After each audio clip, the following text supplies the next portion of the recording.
Merry Christmas, everyone, and welcome to the Holy Post. In celebrity conversion news, Denzel Washington got baptized at his church in Harlem just a few days before his 70th birthday, and he became a licensed minister. And New York Times columnist David Brooks has written about his surprising journey from agnosticism to Christianity. What do these stories tell us about our culture's ongoing hunger for God? On the other side, David French explains why some Christians now think cruelty is acceptable. Then New Testament scholar Nijay Gupta is back to talk about what the Gospels actually say about Jesus' birth and what our Christmas pageants get right and very wrong about the story. Also this week, an airport in New Zealand bans hugs for longer than 3 minutes. Here is episode 659. Hey there, welcome back to the Holy Post Podcast. I'm Phil Vischer. I'm here with, you're probably listening to this.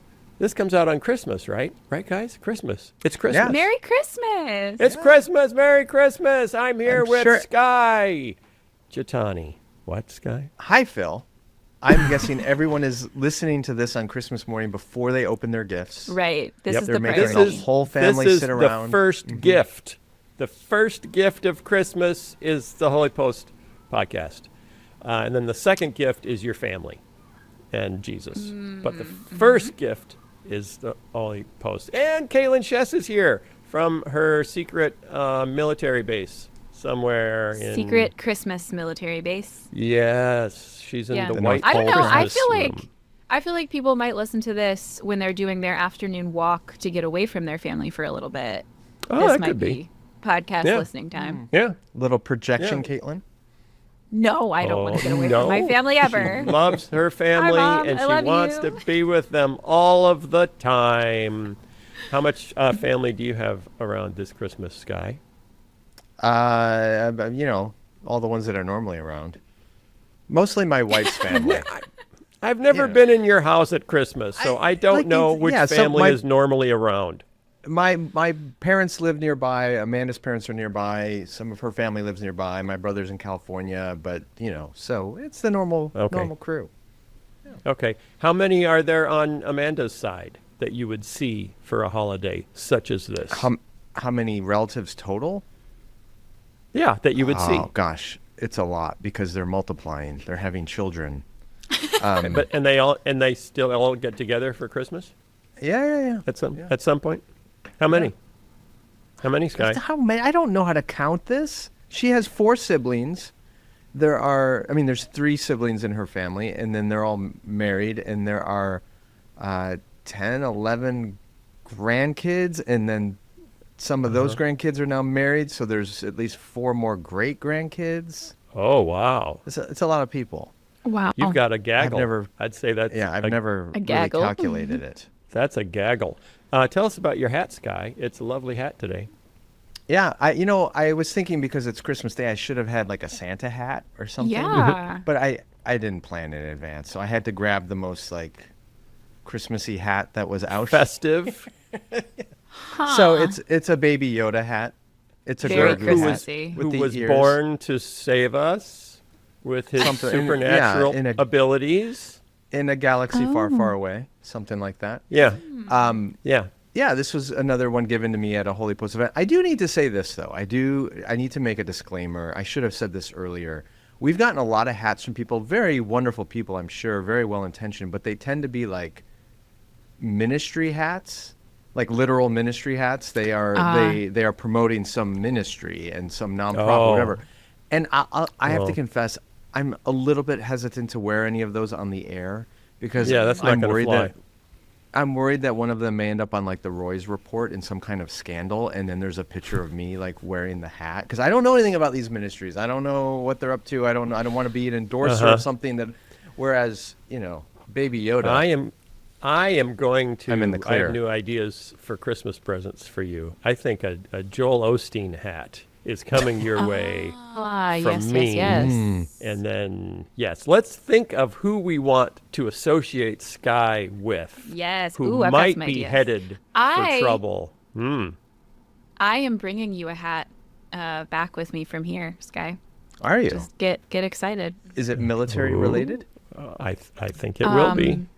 Maybe, maybe not. I know. I also And don't s- want to be guilty of stolen valor Caitlin. So, Oh. don't. Oh, No, yeah, definitely none of that's- that. We don't, No, Okay. no. All we right, don't want to all right. do that because you already stole valor from the FBI. We're all pretty upset about Exactly. last week's hat already. Okay, it's time for the theme song. What's the news that you like the most? Who's your favorite podcast host? If it's breakfast, get your toast. It's Sky and Phil and the Holy Post. Sky and Phil and the Holy Post. And sometimes Caitlin. Have you ever sat down to study the Bible and felt completely overwhelmed? Like, where do you even start? There's scripture, commentaries, devotionals, Bible dictionaries. It's a lot. Let me introduce you to the Logos Bible Study app, the ultimate tool to transform the way you study scripture. Logos isn't just an app. It's a powerful Bible study and sermon prep platform that works on your computer, tablet, or phone. It lets you explore scripture and connect it to commentaries, devotionals, and other resources all in one place. And the best part? Every book in Logos is enhanced with these smart tags that link everything together. So when I search for a theme, word, or verse, it pulls in everything related, faster than I could ever do on my own. Seriously, it's like having a research assistant that works 24/7. No sticky notes required. If you want to simplify your study and go deeper into scripture, visit logos.com/holypost. You can get started for free with an exclusive extended 2-month free trial. That's logos.com/holypost. Okay, I've been corrected. The FBI hat you haven't seen yet because it's on the mailbag episode that we recorded a few days ago for next week, the week after the week of Christmas. So tune in next week to see Get Sky ready. steal valor from the FBI. Does the FBI have valor? Is that a... Well, who has Depends valor who you that ask can be these stolen? days. Depends who Do you I ask. have valor? No. Oh, Caitlin's, the look on her face says I probably don't not, know. Phil. Says probably not, Phil. Yes, I think yes. So tell me, Caitlin, if you're in the gift shop for the Space Force, is there a lot of They is have a there a gift lot of shop. is there a lot of Star Wars merchandise? Because it seems like that's just a no-brainer. I don't think we're at the point where we can make those kinds of jokes yet. Oh, Gee. We're waiting to get there. My family personally, Wow. we're waiting to get there, but Oh, I don't you think mean we're like there the, yet. the Space Force doesn't have enough credibility yet to make fun of itself? I just don't. It's Oh. too fresh. too fresh. They're a little sensitive, I think, still. It's too And fresh. We're not making, Okay. We're not making Star Wars, Star Trek, etc. jokes. But one No. day, I fully Oh. plan on it. Hey, the Yeah. logo looks a lot like the Star Trek logo. I know. It's kind of Everybody awkward. knows. Everybody knows. We can't even pretend it doesn't. It's Okay, a real thing. I just want to put it out there. I have to address something that's a little bit embarrassing, but I have to address it. It's necessary because of our high journalistic integrity. Phil was wrong. Phil was terribly, terribly, terribly wrong. Stuart Little did not ride a motorcycle. Stuart Little had a sailboat. Stuart Little maybe drove a toy car at one point in one of the Stuart Little books. I don't remember. Okay. The mouse with the motorcycle was called The Mouse with the Motorcycle. That's the name of the book series. Oh. The Mouse and the Motorcycle. Yes, The Mouse and the Motorcycle was a series of books written by Beverly Cleary. And I have read those. Oh. I think I did as a child. And that stuck in my mind, the mouse riding the little motorcycle. And I got that confused with Stuart Little, who's a little mouse who maybe drove a car and definitely did drive a sailed car. a sailboat. Oh, he did drive a car. Yes, definitely drove a car. So several people wrote in to say, tisk, tisk, Phil, tisk, you creator of children's entertainment. You don't know your fine children's literature because you only care Tisk, about tisk. your own stuff, not anyone else's. And that's so, my apologies to Evie White, author of Stuart Little, and Beverly Cleary, author of The Mouse and the Motorcycle. And I do wonder if they ever met and if they were a little competitive. No, I'm the mouse queen. I'm the queen of the mice that have means of transportation. Back off. I think that was Walt Disney, actually. But now that you've outed yourself as a false teacher, Phil, I think we can move on. Yeah. I have to make a correction too. Oh. Uh-oh.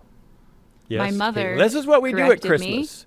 This is what we do at Christmas. It's our special apology episode where we apologize for everything wrong we said over the prior year. And that's it. It's just the mice and the motorcycle. That's it for me. That's my list. All right.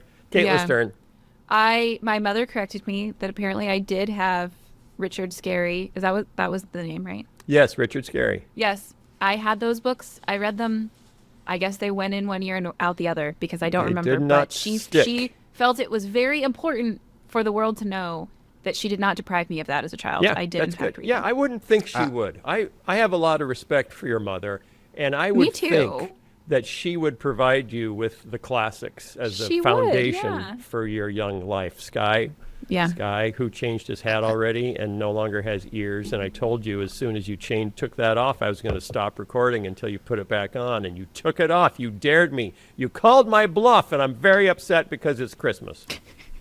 Well, I want to join in the confessions, and I want to confess that I defaced a lot of my little golden books when I was a kid. I drew in them and I colored in them, and so we all now have confessed things about our children's books violations. So that we're confessing things we said on the podcast that weren't true. Okay, that's what we're confessing. Fine, I don't want to know what you did in your childhood that you've never. Is that the first time you've acknowledged that? Yes. Publicly? Yes. Would you say? Yes. My lawyers have given me permission. They say the statute of limitations is expired. I can now confess that and will not be facing any legal consequences. You will not be pursued legally by the pokey little puppy. Right. That's good because boy, good. that dog's lawsuits can drag on forever. Mm-hmm. Get it? He's a pokey little. Get it? Okay. Okay, if you are traveling this Christmas and you're traveling through New Zealand, and that's, what would you say, that's like a quarter of our audience is probably traveling through New Zealand this Christmas. Particularly if you're traveling through the New Zealand city of Dunedin. Dunedin! Don't hug for more than 3 minutes. They put up signs saying maximum hug time is now 3 minutes. And if you want to hug longer than 3 minutes, you need to go to the parking garage. Apparently, to specify, Phil, this is not a citywide ordinance. It's not like Right, you can't right. hug anyone it's anywhere at the in the airport. city. Go to for parking it's garages. at the they airport. want Right. hugs. Yeah. This is because So we can't dating tell if in you're hugging parking at that point or garages if you're being is mugged. skyrocketing. Right? Yeah. No, this is at the airport. At the airport Right. in Dunedin, they have put up signs that say max hug time 3 minutes. For fonder farewells, please use the car park. Fonder farewell. Fonder farewell. Now you gotta kind of like a cheeky airport. Although it might make you wonder about like what other cheekiness are they pulling inside the airport, like around security or flight safety, or they have cheeky little messages everywhere. Cheeky Well, monkey. I was just glad to hear that this was about the car line, because when you first sent it, the way the like title of it was, I thought they were just saying like they were uncomfortable with PDA and they were like, in the airport, no hugs longer than 3 minutes. I would have issue with that, but I don't have issue with like keep the cars moving. They say lingering cuddles have caused traffic jams. I like this. I actually really like That's a this. great line. I think it's great because they could have put a sign that said like no parking limited 3 minutes, or no standing Yeah. parking beyond there. But they made it cheeky and they said, no It's hugs cute. beyond 3 minutes, and They had I fun with think it. that's fun. To me, though, as a Chicagoan who has had to pick up and drop off a lot of people at O'Hare Airport, the notion that you would get 3 minutes before you're Oh, yeah. chased away. Yeah, you're lucky to get 3 seconds. Yeah, like if you stop for 30 seconds, you have a Chicago cop standing in front of your car giving you the stink eye. It happens that fast at O'Hare. So I kind of want to fly to Dunedin just to sit Just in to get the your 3 minutes. drop-off lane for 3 full minutes, enjoying. It'd be like a spa retreat for a Chicagoan to get to park their car next to an airport for 3 solid minutes, hugging or no hugging. I'll pass on the hugging. Hugging's nice, Yeah, but no I don't one's need the hugging. surprised. Just Yeah, when you go to O'Hare, you have Caitlin's to have all mom, your did you good- hear what good- Caitlin just said about me? Caitlin's mom, did you hear that? Is that how you raised your daughter? Is that how you raised your daughter to be sarcastic like that? Yes, Yes. guys. I go to O'Hare all the time, and you have to do all your goodbyes like before you get off Yeah. the Kennedy Express. Like you need Yeah, to. you gotta find a McDonald's along the way to just sit in the parking lot and hug, and then of course, Yeah. if you haven't bought any fries, they'll kick you out there. So, but so good. We're happy about this, right? It's cheeky and I think it's generous, frankly. Yeah. Yeah. A 3 3 minutes is a 3-minute good hug amount of is time. 3-minute hug is a really long. That'd be hug. really awkward, actually. Yeah. Well, it depends on who Okay, you're hugging. Sky. No, But- Caitlin, are you telling me if someone hugged you for 3 minutes, you wouldn't be like, "This is too much"? Depends on the person. 3 It depends on the minutes. person. It depends on the Depends person. on the person. Depends on how long you're about to be gone for. 3 minutes? Yeah. That's not Yeah. crazy. No. Yeah. The only reason you should hold someone for 3 minutes is if they are a child that needs to be carried, or That's a great if reason. if they are experiencing immense grief. But That could beyond also that, be happening.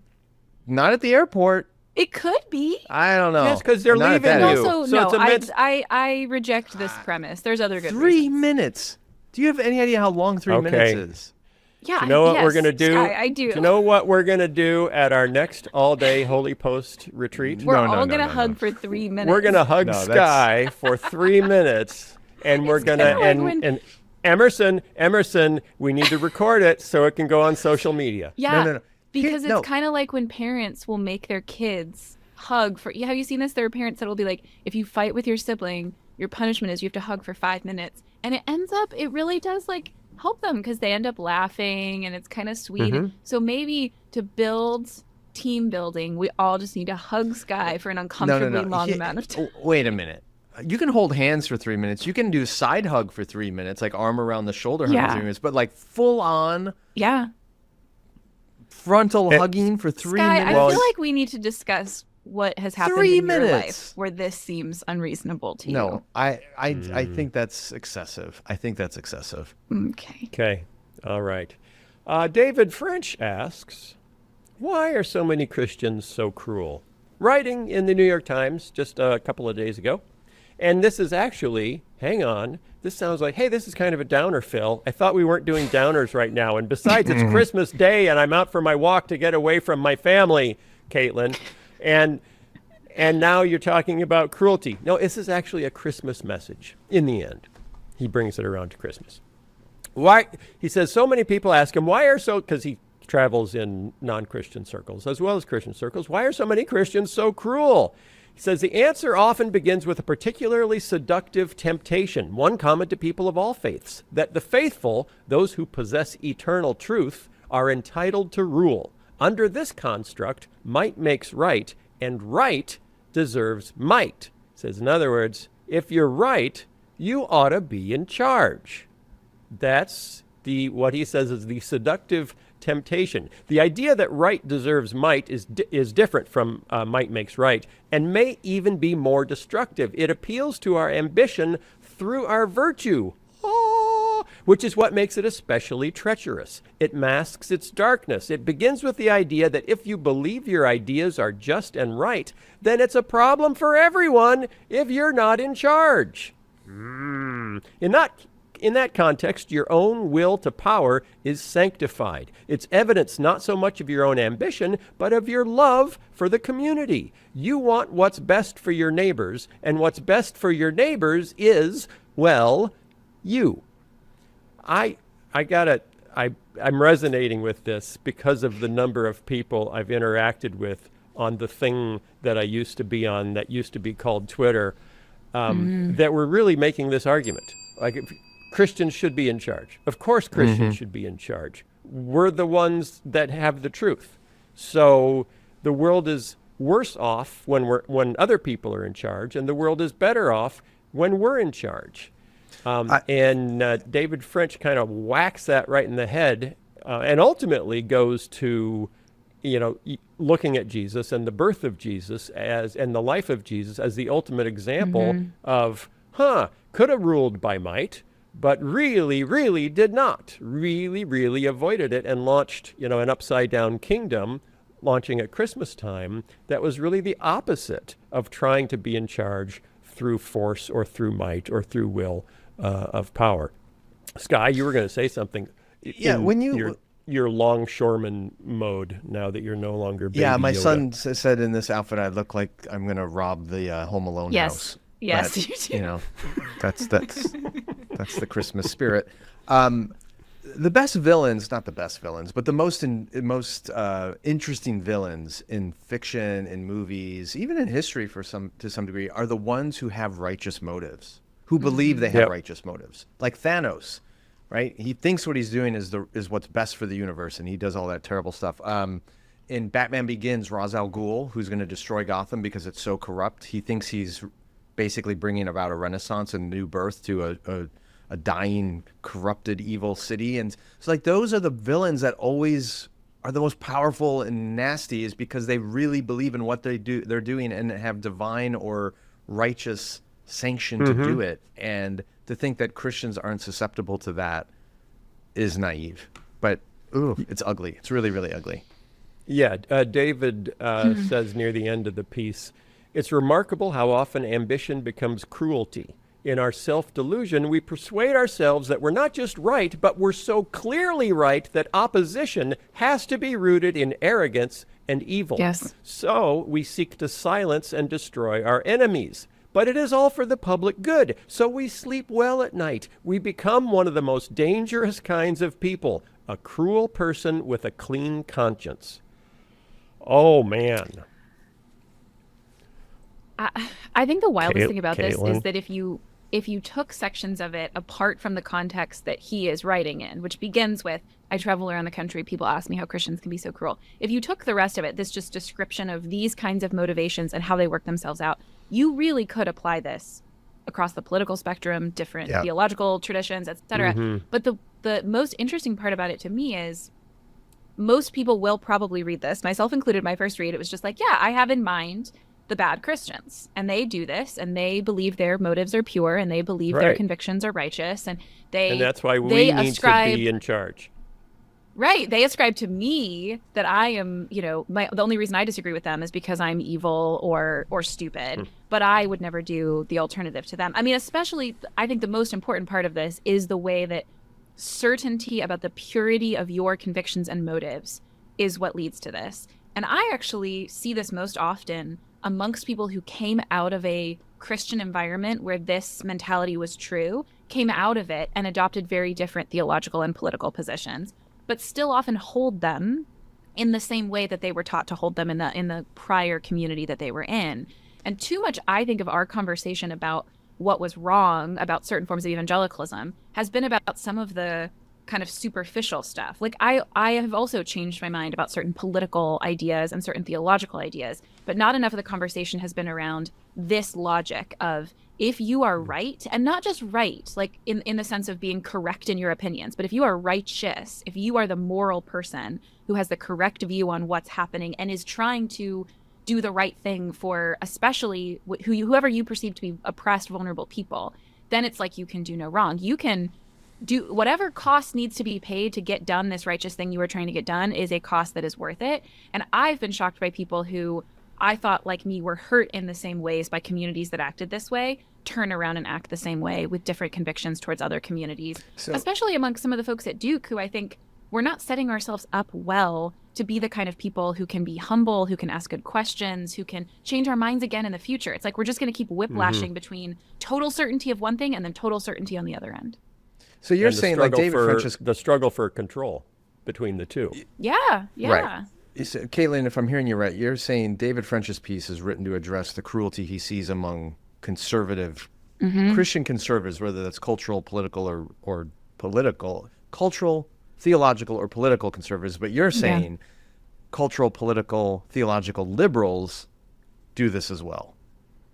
Yeah, and I think part of what makes it so seductive again and again to people is if they grew up in a context where this logic was at play, this way of holding convictions was at play, and instead of interrogating that way of holding convictions, we just interrogated the convictions themselves. So we said, okay, I was wrong about the rapture, or I was wrong about healthcare or immigration policy, and we don't think maybe actually the way I held those positions was the worst part of this, rather than just the positions themselves. You can totally change your mind about the positions. I've changed my mind about lots of those positions, but I have found myself tempted to say, just as before we were the righteous ones who had access to the truth and could just sort of enforce it against other people, I sometimes find myself thinking that now because it's like, oh, I saw the light, and now these are the correct righteous opinions to hold.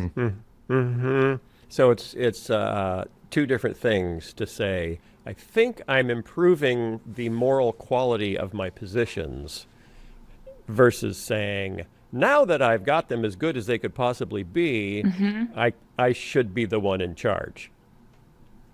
Two different things. And I'm not open to changing my mind. Like, It's the not certainty. only are my positions correct, but I am the righteous moral person who holds them. Yeah. Yeah. It's like, who was the Professor Umbridge in Harry Potter who clamped down on, did you, Caitlin, Harry Potter? Have you seen the movies? No, sorry. You haven't Nope, seen the Harry Potter? nothing. Oh my gosh. Wow. I'm a Christian, wow. Phil. You are I'm an just kidding. I'm just embarrassment. kidding. An embarrassment to your Yeah. generation, I'm Caitlin. so sorry. Yeah. Well, maybe you did see them and your mom's going to say, Caitlin, we all watched those together. No, I I can guarantee you she will can't not say believe that. you don't remember. Okay. This is interesting because I see it so much, and obviously, it can be a big turnoff to following the way of Jesus if the people who say they're following the way of Jesus are really pursuing power in the pattern of the world. But there are people who are still opting to start following the way of Jesus. Like, for example, over the weekend, Denzel Washington got baptized and became a minister, which I'm not sure exactly how that works, but apparently it's more common in the Church of God in Christ. On Saturday, December 21st, Denzel Washington, age 69, was baptized at the Kelly Temple Church of God in Christ, located in Harlem. He said, in 1 week, I turned 70. It took a while, but I'm here. He's pictured holding his certificate of baptism, which looks very official, and also a minister's license, which is not ordination. So he has not been ordained, but he would now be eligible for ordination. I'm not sure if everyone gets one of those when they're baptized. Sky hopefully knows something about this. I did a little research. Oh, good. So he that certificate apparently comes from Universal Life Church, which has a website, and they have over 20 million members. Some of the other people ordained or licensed by this church include Conan O'Brien, Lady Gaga, Aaron Rodgers, Jonah Hill, Joan Rivers, who's dead, I believe, Tony Danza, Sammy Davis Jr. They have like thousands and thousands of are these people just trying to marry someone? Yeah, basically. And you can get ordained by clicking a button on this thing. So I don't know. Apparently it's a thing that celebrities are all, everyone is. Tom Hanks, Okay. Dwayne "The Rock" Johnson, John Do you have Krasinski. to be baptized? Does that mean all of those people have been No, baptized? you don't have to be anything. No, You just no. click on the website. Oh. You can get licensed to Okay. do any of Well, this stuff. So I don't think I'm in favor of that, and also I think Right. I should use my power to stop it because I'm clearly right. Oh, Fred on this Savage, issue. Paul Rudd, What? Barbara Streisand. Fred Savage? Fred Savage is a minister? I don't even know what that means. I don't know what it means anymore. And I'm not a minister? What's going on? Anyway, You could be. after 70 years, Denzel Washington has been baptized. That's positive story number one. Positive story number two, David Brooks just wrote a fantastic piece. Again, in the New York Times, there's a whole lot of talk about faith in the New York Times these days. I don't know if my friends on the far right have noticed, but it's not just David French anymore. He wrote a piece entitled "The Shock of Faith." It's nothing like I thought it would be, and describes his experience over the last, like 20 years in, starting out in a Jewish, he says, I grew up in a Jewish home where we experienced peoplehood more than faith. I went to a Christian school and camp where I sang the hymns with pleasure, not conviction. I lived through decades of Jewish adulthood, kosher home, the kids at Jewish schools, but all that proximity still didn't make me a believer. When faith finally tiptoed into my life, it didn't come through information or persuasion, but at least at first through numinous experiences. These are the scattered moments of awe and wonder that wash over most of us unexpectedly from time to time. And then he goes on at length to describe his journey. It's a good read. We'll post it on the website. It's interesting, though, because it's not, it clearly for him wasn't an intellectual pursuit or destination. It wasn't about, reading and apologetics and getting all his questions answered. In fact, he doesn't say it wasn't. He says, at least for me, these experiences didn't answer questions or settle anything. On the contrary, they opened up vaster mysteries. They revealed wider dimensions of existence than I had ever imagined and aroused a desire to be opened up still further. And then he quotes poet Christian Wyman from his book, My Bright Abyss, who writes, religion is not made of these moments, the moments of like transcendent beauty or something where you feel like there must be more to the universe than this. He says, religion is not made of these moments. Religion is the means of making these moments part of your life, rather than merely radical intrusions so foreign and perhaps even fearsome that you can't even acknowledge their existence afterward. So in essence, he's saying that these transcendent moments, he believes, are more true, than aberration, than normal life, and he wants to live, he wants to live in a world enchanted. And there's quite a bit of interesting conversation in the article about how this relates to his Jewish upbringing and how it relates to his Jewish friends, because he says, hang on. He says, today I feel more Jewish than ever, but I can't unread Matthew. For me, the Beatitudes are the part of the Bible where the celestial grandeur most dazzlingly shines through. So these days, I'm enchanted by both Judaism and Christianity. I assent to the whole shebang. My Jewish friends point out that when you believe in both the Old and New Testament, you've crossed over to Team Christian, which is a fair point. So it sounds like he's reluctantly coming to the conclusion that he's probably a Christian, but that he also feels like he is truly Jewish. Right. And there's quite a few people possible. In that. Yeah. But this raises for me, because the ugliness that our culture is seeing, it's the contrast between the ugliest we're seeing in some corners of Christianity, and then it's people, in the UK, and people, intellectuals, who are saying, I am enchanted by the beauty of this faith tradition. And it's that contrast. And this is why I want to ask you guys, because you're so much smarter than I am. What I see in, the Russell Brands and the celebrities that are being drawn to, I'm now Catholic or I'm now Orthodox. It's not often about doctrine. In fact, there's not, in many of these cases, Denzel Washington, maybe he can, but I don't know how well he can, illuminate his doctrinal views. But where you see the anger quite often and the hostility are people that have wildly specific doctrinal views that they hold to very, very, very firmly. And so I'm noting this contrast, and I want you guys to help me out. Like, can you be very doctrinally specific and still be kind? I hope so. Yes. What's the conflict? Okay. Caitlin, help me. Well, I don't think that the difference is just doctrinally specific or not. I think what I see as the contrast here is a sense of wonder and awe versus a sense of certainty and hubris. Even reading, I loved reading this article. I would recommend people read it. It is quite long, but it is really beautiful. And I have some theological quibbles with it, and like things that I would say like, oh, actually, I don't think that Christianity does think that, or actually, I think this is a thing Christianity believes that's really good. But in general, what was so striking to me about it was this sense of both this desire, like just even focusing on a desire for God as itself, what it means to be a faithful Christian. Not that is ever fully satisfied here and now, but that desire is motivating him.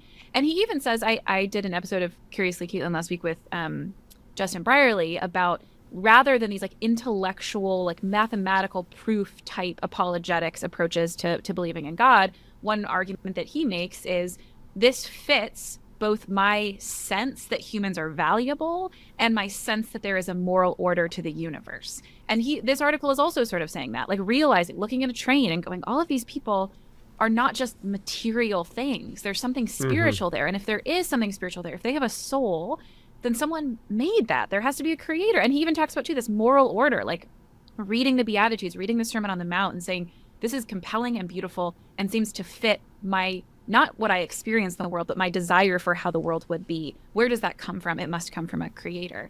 That is not just a really beautiful experience and description of an experience of an encounter with God and a slow, he says he doesn't like the word conversion, but that whole thing felt like conversion to me, like a slow change into a different way of seeing the world and being in the world.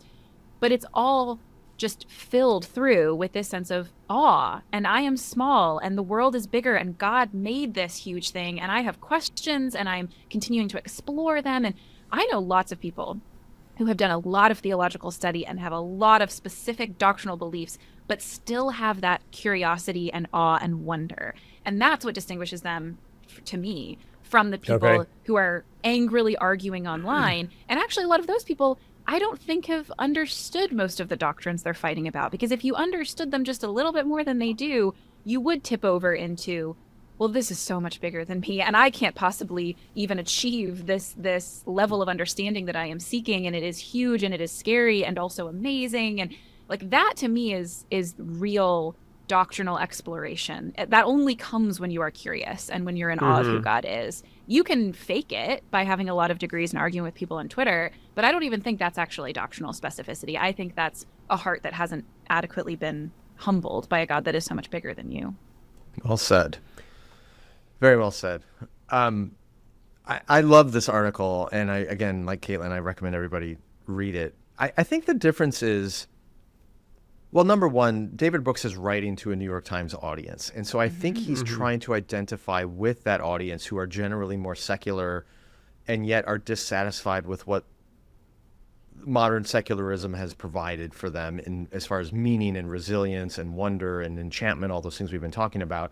And so he tells his story through that framework and basically says, where I found these desires to be most satisfied is in the message of Judaism and then Christianity and in the person of Jesus Christ. And I think that's a really beautiful way of articulating the spiritual hunger that is very alive in our society right now. How different from what you hear in a lot of established American evangelicalism, which is basically addressing fears of change, fears of diversity, fears of immigration, fears of sexual diversity and minorities, and a desire to go back in time. And what it's offering is control. We're going to give you the systems by which you can manage your family, manage your communities, manage your government, manage America, and keep it the way you want it. And David Brooks is saying, I found this avenue towards wonder and humility and awe and an awareness of God's presence in strange places like a crowded subway car. And that is way more attractive than here's the system by which you can control your neighbors whom you don't like. And one is going to be far more effective at reaching a wandering generation than the other. So it seems, even just from reading this article, that David Brooks has a set of foundational doctrines that I think is entirely biblical. You know, his view of the Imago Dei and others, and the kind of the upside down nature of the kingdom of God. That he's got some really key stuff in place. My question is, do I need to get him to sign the Apostles' Creed or the Nicene Creed? Like, do we need, how much do we care if if public intellectuals say, I think I like Christianity, maybe I'm a Christian. And because part of you says, okay, well, let's make sure. Here's 11 key points. Do you assent to all of these? I think the fact that he said, what was his quote that you read there, Phil, that I'm buying into the whole thing? Yeah. And I think if someone says that about the New Testament, you're buying into the deity of Jesus and the resurrection and his ascension and his second coming. Like, that's all kind of basic to the New Testament. So you okay. Caitlin, Well, I think how much do we need to check Russell Brand's soteriology? That's just kind of what I'm getting at. I think there's a mistake to be made on both ends that both stem from the same problem, which is that I do think adherence to the Nicene Creed, to the Apostles' Creed, is part of what kind of makes someone a Christian in the definitional sense of like these are the beliefs that are considered Christian orthodoxy. But there's a mistake that can be made on either end that both stem from not believing that these documents, and not just the documents themselves, but the fact that Christians for all of our history have kind of said this contains the most essential truth. Both mistakes stem from not believing that this is good, that it is genuinely, like it is helpful and good and true what these distill down for us. The mistake on one end is saying, I don't think this is compelling and good, so I need to give a checklist to you to make sure you've signed on off all the pieces, and all I'm really interested in is that you have checked these off. I don't want you to believe these because I think they're good and true and compelling, and let me show them to you in a compelling way. I just need you to check the boxes. The other end says, believe whatever you want, wander around in the mystery and the questions and have nothing foundational to stand on. That also stems from not believing that this is really, truly good. The reason why I would say if I was in like a church with a David Brooks kind of person who came into the church and said like, do I have to believe those things? I would say have to is the wrong question. I believe this is the most incredible good news that has ever been told. I want to convince you that it's true because I believe it's good. I'm not interested in either letting you believe whatever you want because I don't think that's actually good for you. And I don't think that your questions will lead you to this other place. I think they'll lead you here because this is true. But I'm also not interested in saying, check off a list of things in order for me to know, like, yes, you have crossed the line into Christian. I want you to believe these things, though. I think they're compelling. I think they're true. And not wanting you to believe them, I think also stems from a place of not believing they're actually as good as I think they are.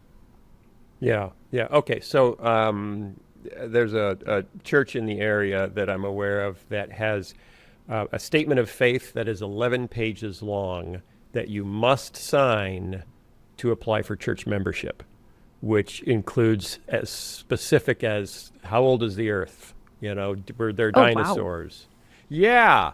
So assuming we don't like that, what's the appeal of that? And then what's the alternative? Like, what does the future of healthy Christianity in North America look like if it doesn't look like an 11-page doctrinal statement that we all agree on before we can come to the table together? If it doesn't look like that, but it also doesn't look like Hollywood celebrities getting, free online ministry certificates. What does it look like? By the way, I before we get into that, Phil, I need to issue a correction because I just looked at this more carefully. Denzel Washington was licensed by his church in Harlem, but the article cited all these other Hollywood stars that are ordained by this Universal Life Church. Oh, okay. So he's from his... He's not more part legit. of that. Yes, Okay. exactly. But they were just lumping him together as a celebrity who's ordained. Okay, so he can take my confession. I can confess my sins to Denzel I don't Washington, think so. but not to Tom Hanks. Is that what you're Something saying? like that.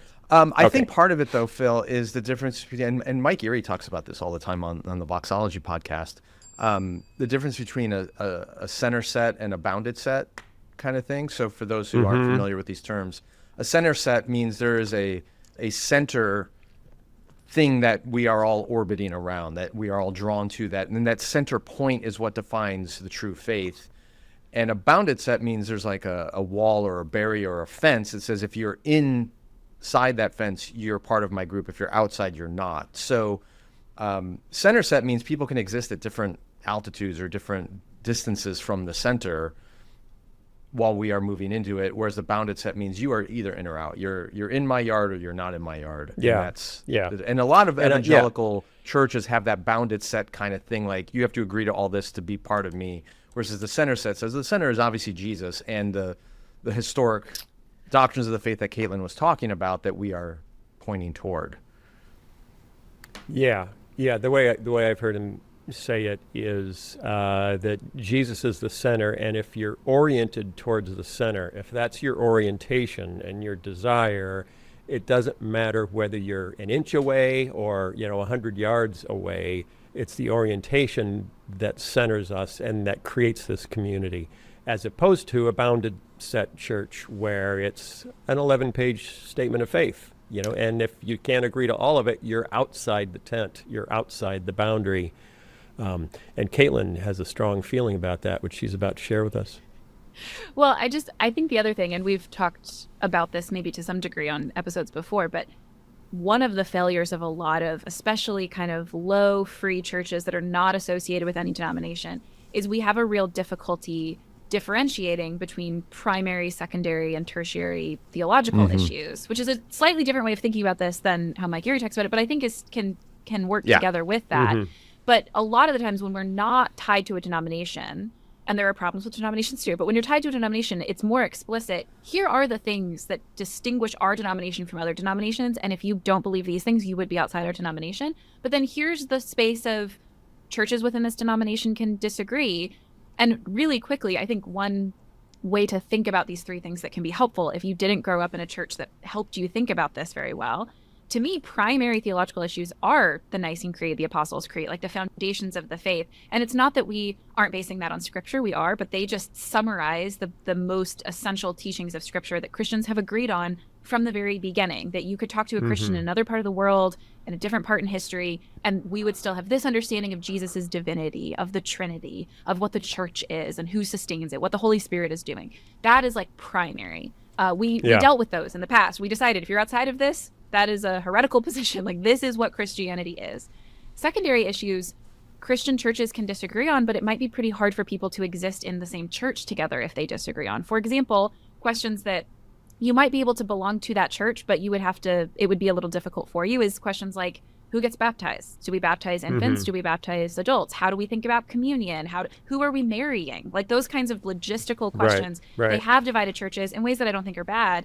And then tertiary is like, yeah, we agree on these basic questions of how a church functions together. We can exist together in a church. We can disagree on the age of the earth. We can disagree on, how exactly spiritual gifts are being used. Like, there's different questions that are just not essential to, is this church able to function well together, and what distinguishes it from other churches? But when you don't have any sense, not just of a denomination, but of your own history, a lot of evangelical low churches don't feel connected to any wider sense of history. It's really hard to know what is the dividing line that would keep us from being able to have community together. And so then, because we don't have any sense of what actually is serious enough to divide over, we end up feeling like it has to be everything. And so you end up with 11, 12, whatever pages of going, we have to be on the same page on everything, because we don't have any sense of the church is older and more global than us. And these are the things we have all agreed on across time. If it's just, we started this church with a pastor and a Bible and we're making it all up as we go, yeah, of course you can't have any sense of these are the foundational ancient things, and these are the things that we think now, but we're not going to divide a church over. Which is a very American way of doing everything. Right, yeah. Well, I look forward to Caitlin's guide to primary doctrines and what all Christians must believe. It would just be the Nicene Creed and the Apostles' Creed. And there you go. Well, there you go. There you go. You rewrite them in your own, do your paraphrase, and then you can have Caitlin's guide, and that could be a bestseller. What if Caitlin was serious? That's what we're going to do. What if Caitlin was serious about you, Christian? Christian. Okay. Hey, everybody. Merry Christmas. I hope you had a good day. I hope you've had a nice break. I'm kind of excited about what happens when people like David Brooks start writing about faith in the New York Times, and the rest of, the intellectual class has to wrestle with it and say, ooh, what do I do? Do I dismiss him? But I, too, had an experience like that once on a mountain or in a subway car or, and do those experiences belong in my reality? And if they do, how do I need to readjust what I think is reality? That's fun. I like that a lot more than you're a wolf because you took money from a secular foundation and used it to do God's work. I don't like that so much. That is not the future I want for Christianity. So I'm going to fight for the former, not the latter. Hey, everybody. Merry Christmas. It's been a great year. We'll see you next year. There's a guest, so don't go away yet. And have a great New Year's. Bye. And hug the ones you love, but for no more than 3 minutes. Or for 3 minutes, if you want. If it's okay with them. If it's okay with Yeah. consensual With 3-minute consent. hugging. That's Yeah. right. Consensual 3-minute hugs for everyone on the Holy Post. We should hand out little certificates that you can give your friends to say, Are you I'm going to offering fulfill you. those hugs, Phil? Are you going to fulfill those No. hugs? It's for the friend to give to another For friend the to friends. say, Yeah. in the Okay. name of the Holy Post, I'm offering you a 3-minute hug if you're up for it. I love it. This episode of The Holy Post is sponsored by Hiya Health. Hey, do you have kids? Do you care about their health? Of course you do. Most kids' vitamins are basically candy in disguise, filled with 2 teaspoons of sugar, unhealthy chemicals, and other gummy junk kids really shouldn't be eating. That's why Hiya was created, the pediatrician-approved, super-powered, chewable vitamin for kids. 0 sugar, 0 gummy junk, yet they taste great and are perfect for picky eaters. Hiya fills in the most common gaps in modern children's diets to provide the full body nourishment our kids need with a yummy taste they love. And we've worked out a special deal with Hiya for their best-selling children's vitamin. Receive 50% off your first order. To claim this deal, you need to go to hiyahealth.com/holypost. This deal is not available on their regular website. Go to hiyahealth.com/holypost and get your kids the full body nourishment they need to grow into healthy adults. And thanks to Hiya Health for sponsoring this episode. This episode of The Holy Post is sponsored by Faithful Counseling. We've just come through a really stressful election year, and it doesn't look like things are going to get better anytime soon. Deleting Twitter from my phone has helped, but some levels of stress and anxiety can't just be deleted like an app. Sometimes we need real help. Faithful Counseling is a Christian counseling service with more than 3,000 licensed therapists across all 50 states, with access by video or phone sessions, or even chat and text, with expertise in depression, stress, anxiety, trauma, family conflicts, and more. It's more affordable than traditional counseling, and financial aid is available for those who qualify. We all need to talk to someone sometime, and Faithful Counseling can help. Continue growing into the best version of yourself. Visit faithfulcounseling.com/holypost and get the professional, faith-based counseling that you need. They've even got a special offer for our listeners. Right now, you can get 10% off your first month at faithfulcounseling.com/holypost. During this Christmas season, you may have seen a Christmas pageant at your church or school, or maybe you watched a movie about the Nativity. Here's how those stories typically go. Joseph and Mary are traveling to Bethlehem, and just as they're about to arrive, Mary goes into labor. They're desperate to find some place for her to give birth, but there's no room for them at the inn. So they end up in a barn or stable with a bunch of animals where Jesus is born. While there, 3 wise men or kings arrive bringing gifts for the baby. Here's what's surprising. This story I just told is deeply rooted in Christian tradition, but almost everything I just said is wrong. It's not what the gospel writers actually record about the birth of Jesus. So to set the record straight, we thought we'd have fun today and bring our friend and Holy Post pundit and New Testament scholar, Nijay Gupta, back on the show to separate the facts from the fiction in the Nativity story. Nijay Gupta is a professor of New Testament at Northern Seminary. He's written numerous books, which we've discussed on the Holy Post before, including Strange Religion and Tell Her Story, and he's the co-host of the Slow Theology podcast. Here is my conversation with Nijay Gupta.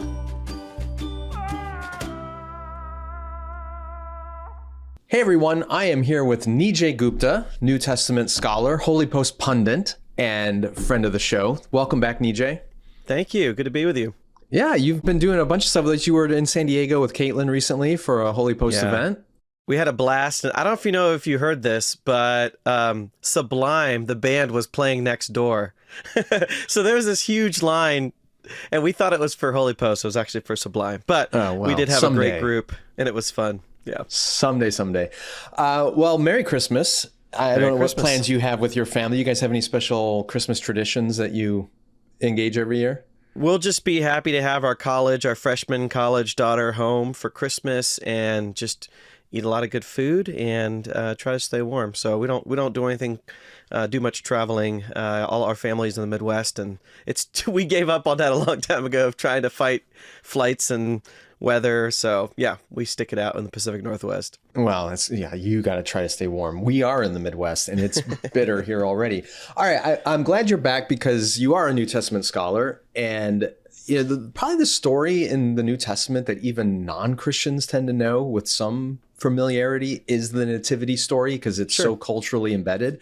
I thought it'd be kind of fun to look at the nativity story with you and especially pick apart some of the tradition and what's actually in the text and what isn't.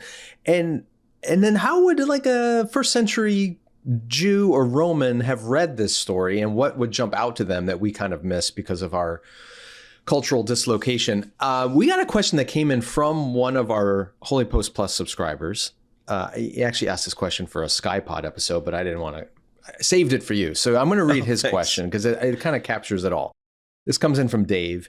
He says, the typical Christmas story that gets told, a cranky innkeeper shooing the couple away, an isolated stable in the boondocks, and shepherds, 3 wise men, big star, and angels all present, et cetera, seems to be pretty far off from what Matthew and Luke actually record in Scripture. While it certainly makes for a good Christmas pageant, do you think there's an issue that this portrayal is the predominant one that most Christians subconsciously believe is accurate? So, big, broad question, Nijay. What's wrong with the popular Christmas pageant view of the Nativity? The interesting thing is a lot of the stuff is sort of there in Scripture. You have shepherds, you have manger. We could talk about that later. You don't have animals in the story, but because of the way, you have a feeding trough that Jesus is placed into. There are questions about, are there animals around? No little drummer boy. Sorry, probably no little drummer boy. Here's one thing about Scripture that just always happens, and we just have to be aware of it. Because these traditions have developed, and because culturally the ancient world is so different, we kind of make these stories exotic. And we think of things that seem really ostentatious, miraculous, heavenly. But it's actually the opposite when we read the Christmas stories in Matthew and Luke. We're meant to be surprised by how humble, ordinary, even kind of too poor or simple to be really, really about the Messiah. So a good place to start is people's expectations for a Messiah. So not everybody was sitting around saying, I can't wait for the Messiah to come, like Santa or something. There were kind of enthusiasts who were really excited about the Messiah. And then there were a lot of other people that just carried on day to day. But for those that were enthusiasts, they were expecting big news of a big leader from a royal family in a big city who's wealthy and powerful and strong and is a warrior and all this kind of stuff. Someone that would be in the news a lot, somebody that everybody knew their name. And what's interesting about Matthew and Luke, some of these other stories, is just constantly we're being reminded about how unexpected, surprising, humble, and almost... you almost want to say, really, that guy? Like, that guy is where all the action's happening? That's constantly what Matthew and Luke ironically want to keep pointing us to, and there's a theological reason for that. Right. It's a theme that gets carried forward even in the nature of Jesus' death is, not a glorious death, to put it mildly. Okay, let's pick apart some of the details, the stuff that people always think about. Especially there was no room for them at the inn. In Luke chapter 2, there's some details here that I think it's John Walton who likes to say, we need to know what we see and not see what we know. And a lot of times we come to these texts and we just see what we already know. Mary and Joseph both had family living in Bethlehem. Like he goes to Bethlehem because it's his ancestral home. Mary's cousin Elizabeth lives there. Like it's weird that we think that they're looking for a hotel room. Right. That's clearly not, and the word inn is a poor translation in older versions. It's really kind of a guest room is what there wasn't available. Explain what the context probably was. What was their housing situation? And one other detail before I hand it off to you. It says that while they were there, the time came for her to give birth. So it isn't like they're just, arriving and we got to get to the hospital right away because she's about to give birth. They had been there for a while and it's time for her to deliver. So they were clearly living someplace in Bethlehem when it was time for the baby to be born. So what would those living conditions have been? And what's your understanding of there not being room? This stuff gets really, I hate to burst people's bubble because everybody likes a good pageant. Everybody likes, to read the stories. So, I hate to say we got to retranslate all this. So I'm going to tell you the things I know as a scholar and you can still have some Christmas joy in the old stories. But the Greek word is kataluma, and it means, actually scholars are really divided on what it means. So I'll give you a few options. One option is there probably wasn't in a town like Bethlehem. There probably wasn't like a Hilton or even a Howard Johnson. If there was a rented motel room kind of thing, it would be someone's house and you'd rent from them. Like an Airbnb.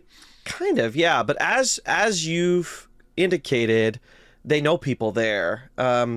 The complication would be, this is part of a census, so people will be, areas may be more stuffed than they normally are because people are traveling back to their poor hometown, so to speak.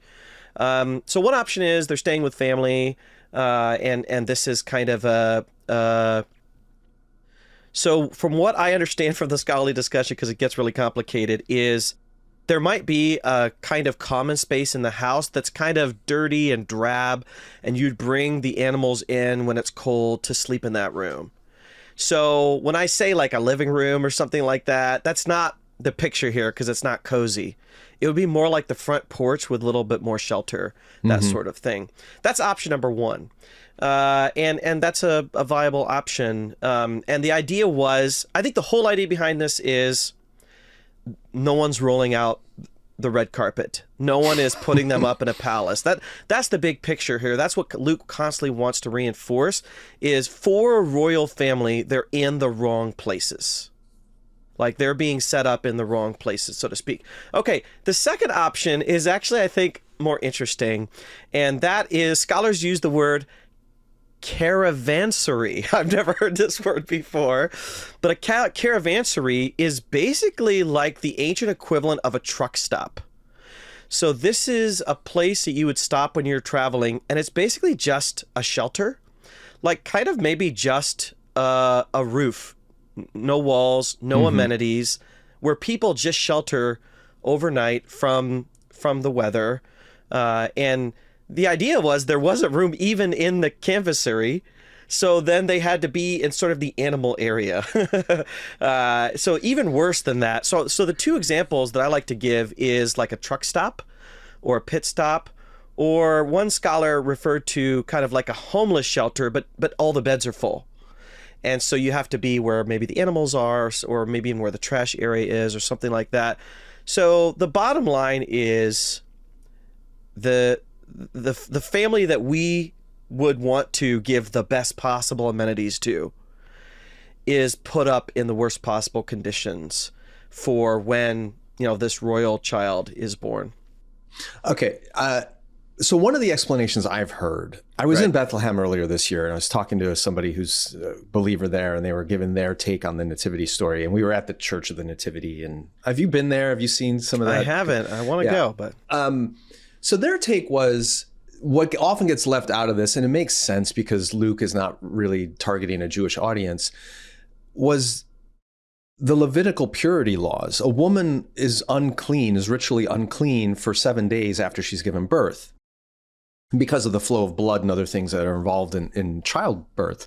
And so if Mary and Joseph were staying at a relative's home in Bethlehem, which they probably were, and there wasn't room, the idea was there wasn't enough free space where Mary could go and perhaps other women help her give birth, where they could be isolated and therefore not ritually contaminate the rest of the household.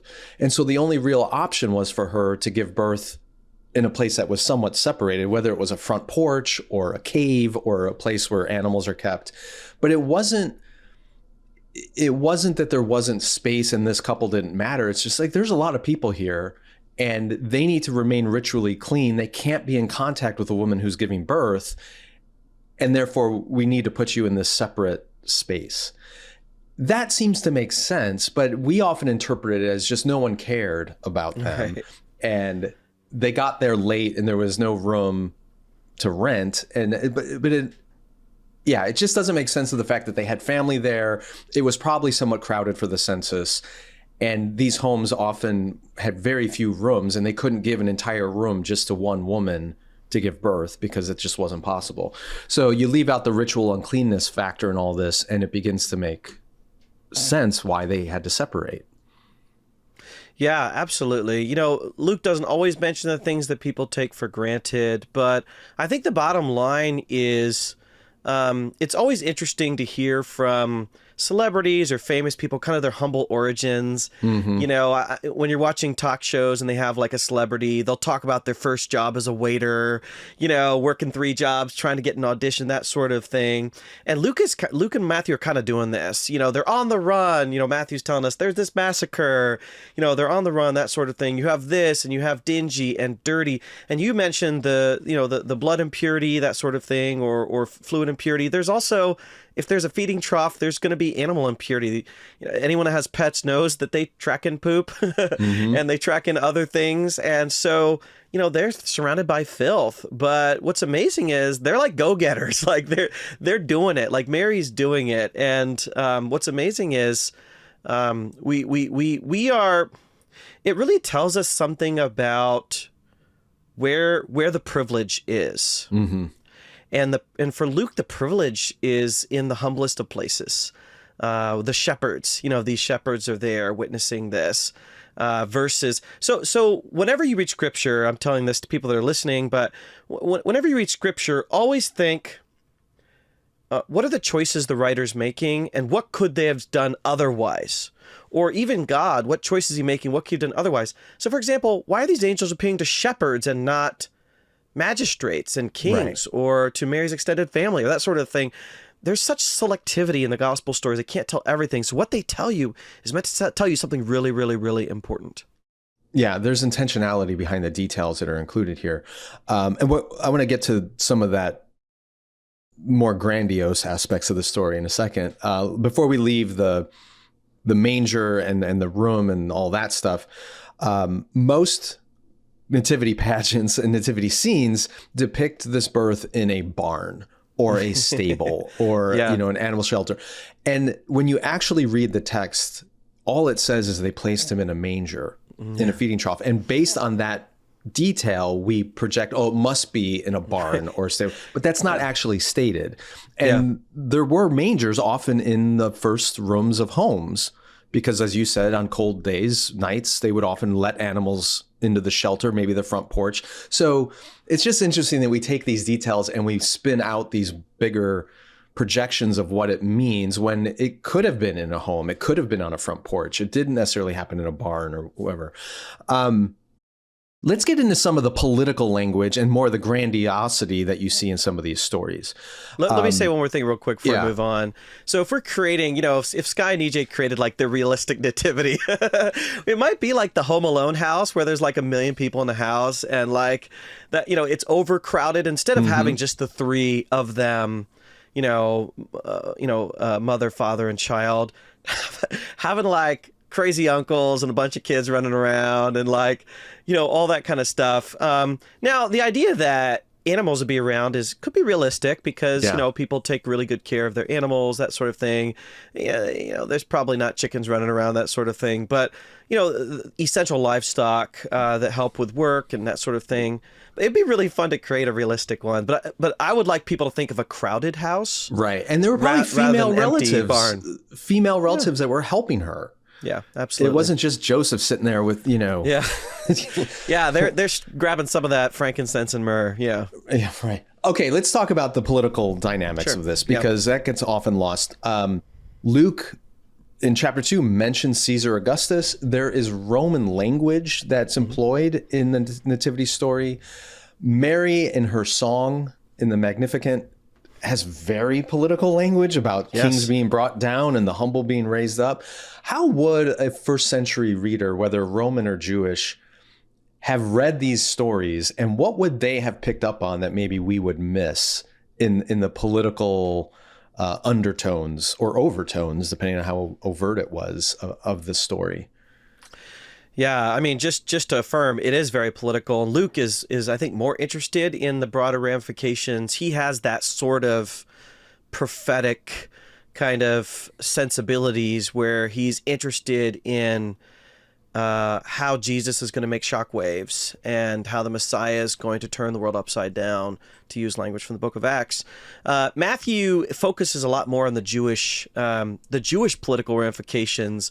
So I'll mention both, but a Jewish reader is going to experience probably going to experience a lot of hope, because Jews were praying for and anticipating a great reversal of fortune, where God is going to make good on his promises to restore the fortunes of Israel, so to speak.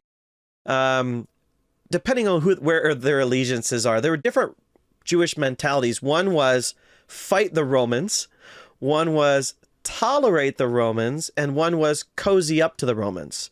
So depending on where your allegiances are, you might not like a Messiah that's going to be, upsetting the apple cart, so to speak.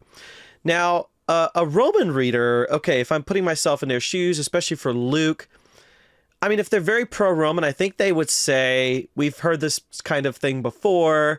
There have been many Jewish zealots that have tried this sort of thing. Let's see how that goes, because it usually ends up on the cross. I think that's, I think they would notice it, and they would say, who are you? Nobody's ever heard of you. That sort of thing. I think a Roman reader who just in passing sees kind of a flyer for the Gospel of Luke is going to say, those Jews are always complaining about something, and they always have something cooking, but it never amounts to anything. That's what I think they would say in general about these political opinions about what's going to happen. Yeah, Jesus was not the first messianic figure to appear on the scene that did not end well. Yeah, absolutely. Yeah, there were many, and then later on you have the Bar Kokhba revolt, which is a really famous story. You have the Judean Wars, the Judean-Roman Wars, the end of the first century. So, this is a constant thing with Rome, is you have uprisings, and Rome made an industry out of squashing them. So I think a Roman would, back in the 90s, scholars were like, oh, look how radical the New Testament texts are for being anti-imperial, and this was going to get them in trouble. Not really, unless you just had a lot of weapons and a lot of soldiers. It was just propaganda, and they just saw it as that.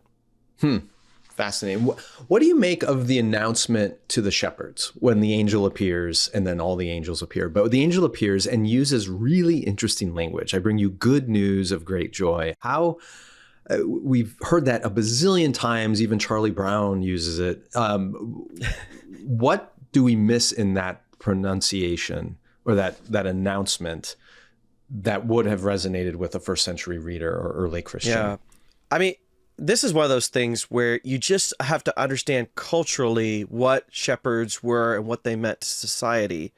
So I actually think the appearance of the shepherds is important to Luke for two reasons. One is the symbol of the shepherd, and the other is the life of the shepherd. And they're both actually, they both play against each other. So shepherd was very common Jewish language for rulers, right? So you think about with pastors, the shepherd of the flock, the church is the flock, that sort of thing. But David rulers, was a kings, shepherd. Yeah, you're going to have imagery, from Ezekiel about God sending a shepherd to rule the people, that sort of thing. The shepherd's staff or the shepherd's crook. I was a student at the University of Durham when N.T. Wright was the Bishop of Durham, and he would come to our seminar in his purple robe with his stick, and it looked a lot like kind of a shepherd's stick, his crook, so that idea of the shepherd's staff. It was really important. So from a symbolic angle, the idea of shepherd would conjure images of rulers, kings, powerful figures. It's all over the Hebrew scriptures. Like protector of the people, that sort of thing. I think of Psalm 23, and even Jeremiah talking where God pronounces his judgment against the bad shepherds of Israel and how they will be replaced. So yeah, this kingly shepherd language is everywhere in the Hebrew scriptures. Yeah, the second key image of the shepherd then is kind of the reputation of shepherds in daily life, and the common view of the shepherd was they were kind of necessary, but they were kind of gross. They had a reputation for being sloppy, kind of low class. So this is actually a quote from Aristotle. Aristotle says that among men they're the laziest. The laziest are shepherds who lead an idle life and get their subsistence without trouble from tame animals. Their flocks wandering from place to place in search of pasture, they're compelled to follow them, cultivating a sort of living farm. So if I'm trying to create a modern equivalent, it would either be like construction workers where they're absolutely necessary. Like you have to have construction workers. They have to build things. They have to fix things. But, the reputation of construction workers, sort of the negative reputation is they're lazy. They take too many breaks. They're dirty. They're dingy. They're foul. Like they cuss or whatever, like that sort of thing. Whether it's true or not, that's sort of the reputation. And I think it was like that for shepherds. So if I were a first century reader reading about, if I already knew something about Jesus going into reading the Gospels and that he's Son of Man, Son of God, I'm going to expect angels announcing this. They could appear to anybody. They can appear anywhere to anybody. They're going to appear to kings. They're going to appear to the wealthy, the elite, senators, whoever, Sadducees. And they go to, the people that considered kind of the lowest among the masses. What we think of as blue-collar people. And that would be surprising. It would be like, okay, angels, you got one shot to make this announcement, to get it out there. If you're the PR person, like, who are you going to send it to? And they sent it to the shepherds, who were just kind of wandering around dirty and dingy, that sort of thing. That is, again, another signal that this is a different kind of leader. This isn't just business as usual. This is a different thing. Which foreshadows a theme you see throughout the Gospels where Jesus' ministry is received by the outcasts, the forgotten, the dingy, the blue collar, whatever labels you want to put on it, and he's often rejected by the powerful, the elite, the educated. So you see a lot of that built into these nativity stories because they're setting up the themes that will then unfold for the rest of Jesus' life. Yeah, absolutely. And we didn't talk about the genealogies, and we won't go into detail. But there's so many fascinating things like this. When Matthew, everyone says, oh, Matthew starts with the genealogy and it's so boring and you want to skip it.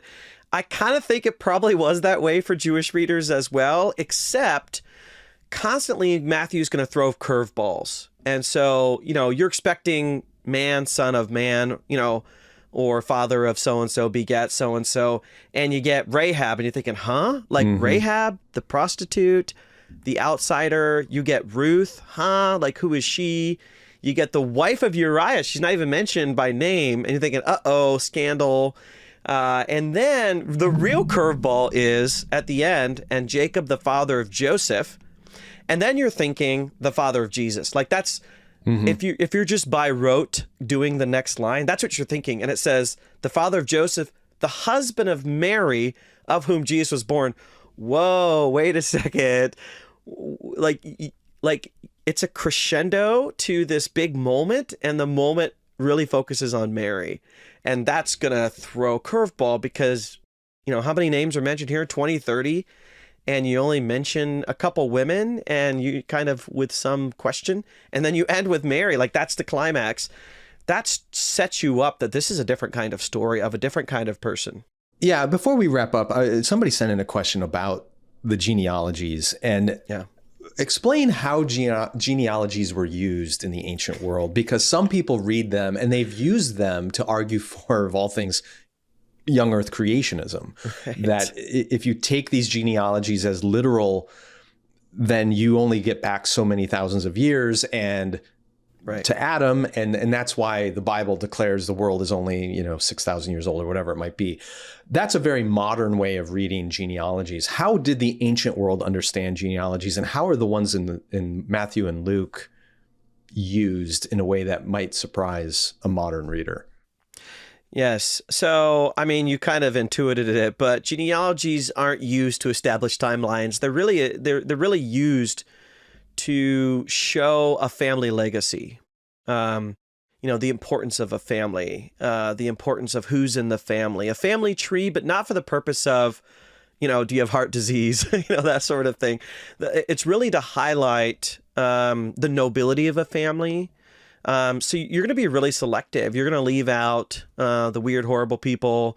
You're going to leave out people that have, shame on their name or dishonor or that sort of thing.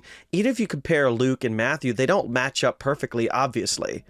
Luke chooses to go all the way back to Adam. Matthew chooses to go back to Abraham.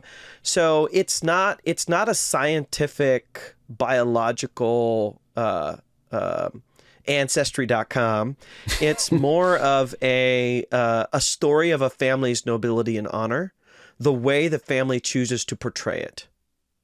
Right. We get that all the time. So it's a theological statement. It's an argument that the author is making, and it's very stylized when you look at the numbers of generations that are put in place. The fact that in Matthew's gospel, it is punctuated by these female characters who have very peculiar stories. Yeah. So it's a crafted, almost poetic framing of an ancestry, not a scientific lineage that should be seen as a concrete and complete genealogical record. No, because even in this one, it kind of switches family lines because it goes, all this stuff till Joseph. And then it switches over to Mary. Obviously, they don't share the same biological blood. Right. And so what's fascinating about this is scholars have said for Joseph to be the father of Jesus, he had to have kind of adopted him. And that says something about Joseph, and it says something about humanity. Not just that Jesus came to us, but that Joseph accepted him. So it's not a biological thing necessarily. And even I think in one of the later stories, an angel appears to Joseph and says, "Son of David." And that's a theological statement. It may be an ancestral statement, but it's a because you could choose anybody, right. Anybody from this list. And he chooses David. He's saying, okay, you're going to be the king. You're going to be the kingmaker, so to speak. Okay, before we wrap up, final thing, when you go to a church or a Christmas pageant of some kind and you see that very traditional Charlie Brownish kind of depiction of the Jesus story, the birth story, what do you find helpful about it, or what do you still value about it, even though as a New Testament scholar, you can be in the back of your head going, well, this is wrong and that's wrong and that's inaccurate. And what do you take away that is meaningful or good so that people don't all come away cynical from, their Christmas Eve service at their church? Yeah, this is an occupational hazard. So I just, I'm often with my wife and in a sermon, whatever the sermon is, and pastor will say something, my wife will look at me and I'm like, no, that's probably not true.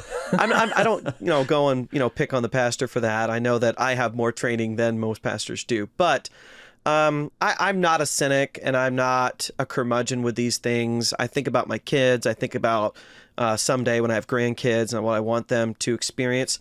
I hope that a Christmas service will capture the wonder of these stories. Will capture the miraculous of these stories, but also the sort of fingerprints of who Jesus is and his parents and the Holy Spirit. But the fingerprints being humility, God with us. There's been a lot of talk about Bonhoeffer lately with the movie and Metaxas and other things. And I had this good friend, and sadly he passed away, but he was a Bonhoeffer scholar. Whenever we'd say goodbye, we'd always say to each other a famous Bonhoeffer line, "Only the suffering God can help. Only the suffering God can help." Bonhoeffer has his own sermons on Christmas, which you can read, God in the Manger. I would want to see that any Christmas service is going to capture the compassion of God, the sacrifice of God to come into our world under our conditions and purposefully and voluntarily and lovingly give up some of his privilege and honor and status to be like us, to be rejected. He came to his own, but his own did not accept him. John chapter 1. If they capture that and they still contain that wonder, I'm willing to forgive some of the details. All right. Well, I think that's a good word to end on. Nijay, Gupta, thank you so much. Is there any book or resource or a podcast episode or something that you would point people to if they want to go deeper into some of the historical understanding of the Nativity? For sure. I would point people to Fleming Rutledge's amazing book, Advent, from Erdman's, which gives you a theological, exegetical, all kinds of stuff wrapped into one. And then if you want a shorter thing, Tish Harrison Warren's little book on Advent with InterVarsity is a great entree into some of these things. Those are great resources to start with. That's great. Well, Nijay, Merry Christmas. Thank you for your scholarship and ministry, and look forward to having you back on the show soon. Thank you. The Holy Post Podcast is a production of Holy Post Media, produced by Mike Strelo, editing by Seth Gorvet. Help us create more thoughtful Christian media by subscribing to Holy Post Plus at holypost.com/plus. Also, be sure to leave a review on Apple Podcasts so more people can discover thoughtful Christian commentary, plus ukulele and occasional butt news. Visit holypost.com for show notes, news stories, Holy Post merchandise, and much, much more.